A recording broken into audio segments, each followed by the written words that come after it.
But first things first, I'm assuming that you have a business idea that you're looking to start. Maybe you've started recruiting a board of directors. Maybe you're recruiting your chairman right now. But beyond those individuals, and we've talked about that a lot. You can go to the other videos where I've told you literally how to recruit a chair, how to recruit a board, how to close a chair and board, how to recruit accounting firms, how to recruit law firms, etc. But here, what I'm talking to you specifically about is, what about other talented individuals? What about maybe those first couple of employees you're going to have in your team, right? What about maybe somebody to help you on the sales side, to help you find acquisition targets? What about maybe somebody to help you with your finances, maybe your ultimate CFO, right? How are you going to pay the executive people on your team along with the sales force on your team, and really just the movers and shakers in your business? How are you going to get those guys on board, especially when you don't have a lot to give up front, right? If you're a startup, trust me, I know firsthand as a guy that started our investment group here just over 2 months ago exactly, right? It's not an easy thing to get talent in those first couple of months. But if you're like me, if you're trying to build literally $1 billion business, and boy, Lord knows it's not going to be easy, but that is the intention for me, right? So certainly I know I want to have an incredible foundation of talent, to that bedrock, to help me go forward to build on. And so that's what we're really doing right now. I'll share with you that the two main levers you have to help recruit talent to your team, one is giving away free founders equity or early stage equity in the parent company, right? So first of all, what's equity and what's a parent company?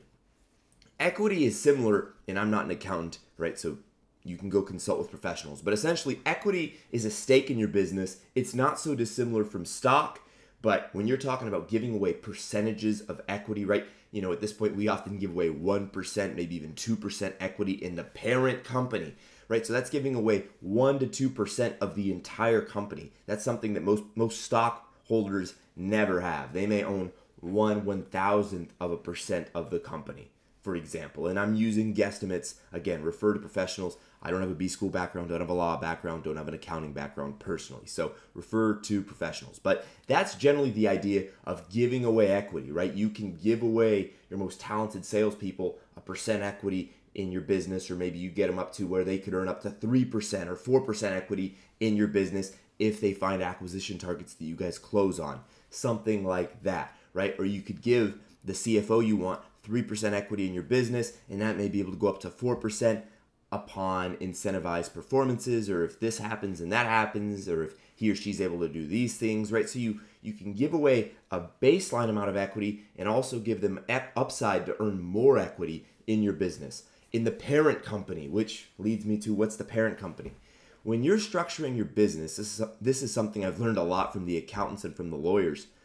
You basically are structuring, yes, the parent company, which is they have all these technical terms, and I'm not going to go into it again. I'm not an accountant nor a lawyer, but the parent company is the ultimate bread maker. We'll put it like that. What you really have is a parent company and then a bunch of subsidiaries that will potentially be formed, all that link up to the parent company, right? So you have a parent company, then you have an LLC maybe, and an LLC, and an LLC, and an LLC.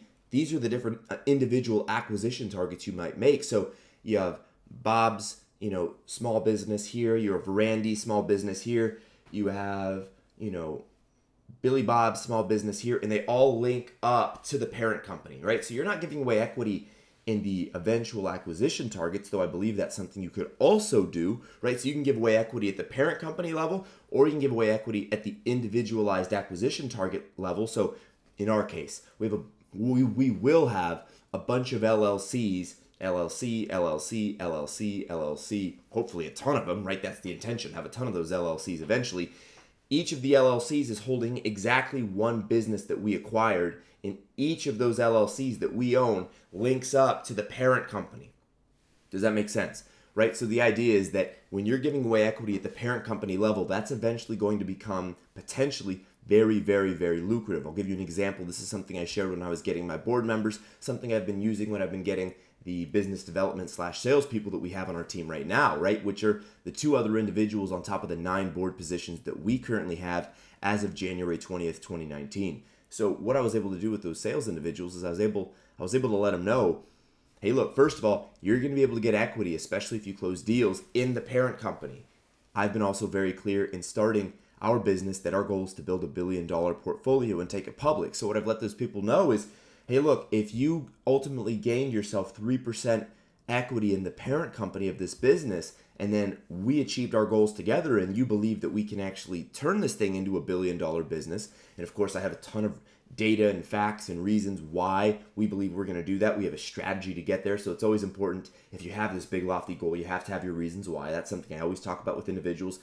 Once they really think about joining us, I really explain to them what the vision is, right? But then it's basically, hey, look, if you were able to get 2% in the parent company, in 5 years, should I achieve my goal, that would make that 2% worth 20, it's not 2, it's $20 million, right? 2% of $1 billion is 20 million, right? So what that does is it gives them a tremendous upside opportunity for them to think about. Now, of course, they know there's not a guarantee that their 2% would turn into a 20 million, right? There's a ton of belief they would have to have in me. There's a ton of belief they would have to have in themselves. There's a ton of belief they would have to have in our team as a whole. And there's a ton of belief they would have to have in the industry we're consolidating for them to mentally really believe that, yeah, do you know what? I want to join because I want to turn that 2% into 20 million. Now, that's just a rough example. You don't have to give away 2%, but I'm just giving you an example of what that free founders equity could be worth someday if you're really building a company with massive upside. And I would say for you is that's what you are going to be using as your talent recruitment tool to get talent on your team. It's upside, right? You don't have a lot to give up front. With our guys right now, I'm not paying them this big salary. They don't have per diem, right? There's no $50,000 signing bonus that comes on when you join us at this stage, right? That's just the reality of the situation. So what you do instead, what you do instead is you sell them future upside. And you, of course, also give them incentivized bonuses along the way. So what you can also, of course, then do is either pay people hourly, pay people by the dial, pay people and consult with your lawyers. Okay, I don't want you to have a problem with the EDD. That's the or that's actually unemployment. My bad. I don't want you to have a problem with the state because you set up a contract that was based on my entrepreneurial thinking and it didn't hit your state law. So let me be really frank and upfront about this. Okay. Talk to your lawyers about structuring contracts between employees in your company. I'm not the guy that specializes in that. That's why we have a law firm. That's why we have two lawyers within our board, right? So I'll be talking to them more and more as we get to the contract stage. But I'm just letting you know how you set these things up from a 50,000 feet up viewpoint so that you can then give that to your lawyers and have them figure it out. But, right, so you're going to give equity, or at least you can give equity. That's one of the opportunities you have is to give equity. And I make them earn their equity. I say, hey, look, if you close one acquisition target, you'll get 1% equity at the parent company level. If you open up the door to an eventual acquisition target, we close twice. That's 2%. And I let, my sales guys, for example, I'm trying to help them get all the way to 5%, right? I want them to collectively to have 5% of our total business at the parent company level because that incentivizes them to make those calls, to make things happen, to open doors. Now, the other thing you can do is give away incentivized bonuses upon closing deals, which also helps you if you're a startup that doesn't have a lot of capital up front. What this would look like is, say, for example, the acquisition targets we're looking at, they're usually at about $1 million. So what we're saying to our salespeople, for example, and again, I'm just giving you examples of what we're doing so that you can try to craft this for your own business, right? Because you may not need a salesperson up front. Maybe you need a CFO, or maybe you do need a salesperson and this is perfect for you. But either way, you're getting the idea, right? The equity up front, or the opportunity to earn equity, along with the opportunity to earn incentivized bonuses. Incentivized bonuses are basically where, let's say that you open up a $1 million account and then we close it. All right, that's pretty standard in our business. We like at the beginning stages to be acquiring businesses between $500,000 to about 1.8 million to maybe 2 million in worth. Right now, that's kind of what we're trying to bite off for our first couple of acquisition targets. So let's just say you close $1 million deal. It's simple numbers. Let's just say you were to work with us, and I'm not really getting into what this would look like, but I'm just giving you an example here. If you were working for myself and you opened up $1 million account, that would be a $10,000 to a $20,000 bonus for you that you would receive for opening that account.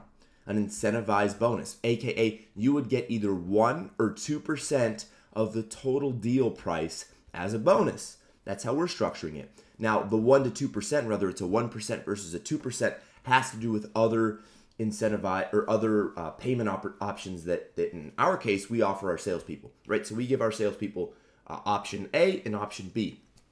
Option A gives them less upfront but has more incentive.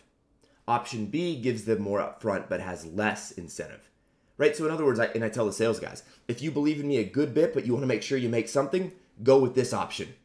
If you completely believe in me and completely believe in what we're doing and you know this is going to work, then go with B because it's going to pay you more ultimately. So I just tell them real straightforward and upfront, right? And so that's another insight that you can use to recruit talent when, again, you don't have a lot to give up front. And again, you want to try to recruit people with an entrepreneurial spirit. At least certainly that's our belief, because these types of people are okay with not making a lot of money up front. They want to win in the end, right? It's the difference between somebody who works hourly or maybe makes a salary versus an entrepreneur, right? The salary person or the wage person, it's consistent, it's stable, they know what they're going to get.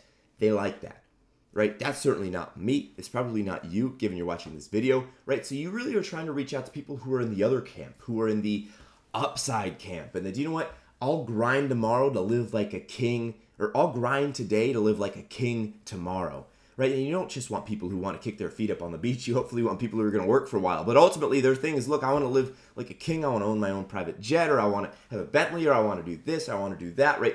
These are the people, they want upside, baby. They're trying to get to the top. They know they're probably never going to achieve all their ambitions simply by working a 9 to 5. Those are the kinds of people you want on your team, especially in the beginning, because they're up for the upside. They're up for the incentivized based payment structure. If anything, they are relishing the opportunity because it's something a big Fortune 500 company would never be able to give them. A big Fortune 500 company it's going to take you 20 years to get 1% stake in a $1 billion business if you go to that business when it's already worth $1 billion. But when you get into a business when it's worth basically nothing, but you get a 1 or 2 or 3 or 4 or 5% stake in that business, and they're trying to get to $1 billion, well, you can do the numbers. You might be worth $10 million or $20 million or $50 million if they were successful. And it's a gamble.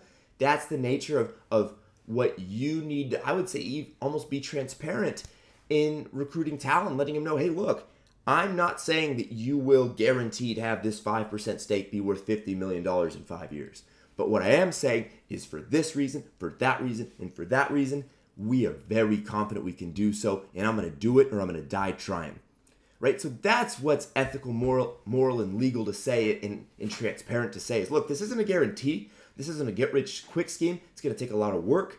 But hey, this is a huge opportunity. We're not just dreaming here. We have this thing down to a science for this reason. We're going to do this. We're going to do that. We're going to come here. We're coming at this angle, that angle. It's like a world-class chef, right? He's just cutting stuff up like a champion. That's what we're doing, and that's what you want to be able to explain to your people to really recruit that top talent. Because if they can't see some of the strategy, if they can't see the vision, and if it doesn't all make sense in their mind, they're probably not going to join you. That's at least been my experience. And so I wanted to share that with you.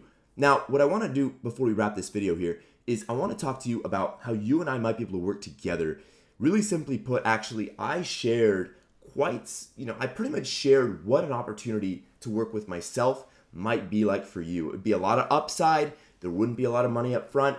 You would get bonuses for helping us close deals. You would get equity in the parent company if you helped us close deals. And right now we're actually not hiring, so I don't want to right now send you for, oh my gosh, how could I do this? And of course, many of you won't be interested because most of you guys probably want to start your own thing.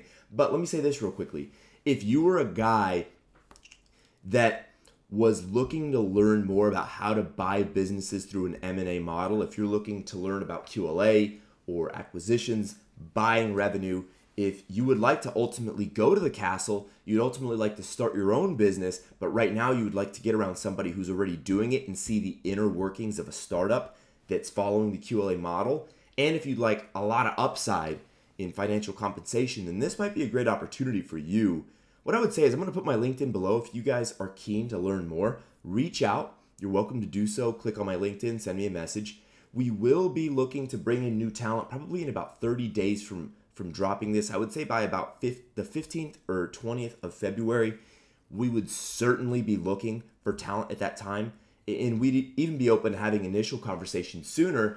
But again, we probably won't be bringing in any new talent for the next 30 or 40 days, but I'm open to having these preliminary conversations with you should you be keen to work alongside myself, to be able to pick my brain, to be able to ask me questions, and of course to help us find acquisition targets. You would pretty much be a salesperson that would be compensated upon making shit happen. We're not in the handout business here, so I certainly don't want to make this sound like it's just going to be easy pickings, right? You would have to have a lot of the traits that would make you successful if you were in my role as the principal or really as the head guy in a startup. In this case, what you would really get are the communication skills, probably a lot of the confidence to be able to smile and dial, a lot of the understandings about how motivated sellers work, a lot of the understandings about how a business in general at a startup phase would work. One of the things I would share is that we're extremely passionate. We're extremely passionate about training up our team. And if you guys see the way I reply to the comments here, for you guys, guys that I've never met before, I don't even know what you guys look like, right? On YouTube comments, the picture, I don't even know who you are, yet I like to help because I know that you're somebody. I know there's a person behind that profile. So I'm a guy that always likes to help, that likes to give, that likes to share, that likes to be of value.